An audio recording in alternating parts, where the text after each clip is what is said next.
बिस्मिल्लाहिर्रहमानिर्रहीम। अस्सलाम वालेकुम नाज़रीन, दरिया न्यूज़ में भली कार आऊं आहियां DB बलोच।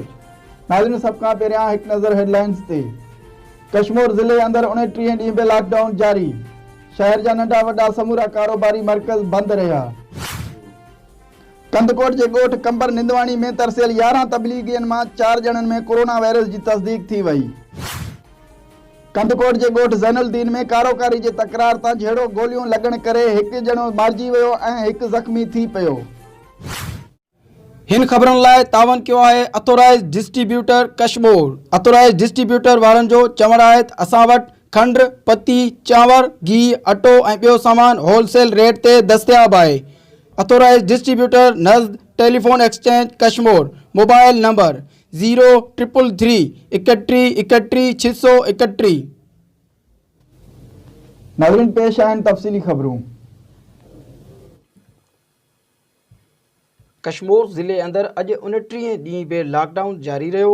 लॉकडाउन सबबु ज़िले जे समूरनि शहरनि जा कारोबारी मर्कज़ बंदि रहिया। लॉकडाउन सबबु ग़रीब तबिको सख़्तु परेशान आहे।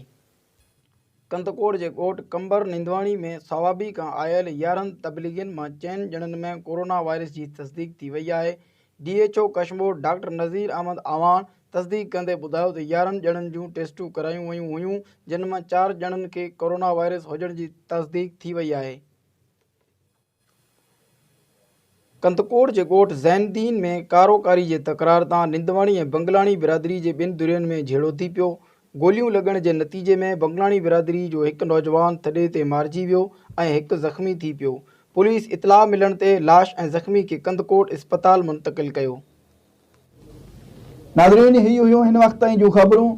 वधीक ख़बरुनि ऐं तज़दियनि लाइ ॾिसंदा रहो YouTube चैनल दरिया न्यूज़ ऐं दरिया न्यूज़ खे सब्सक्राइब करणु न विसारींदा।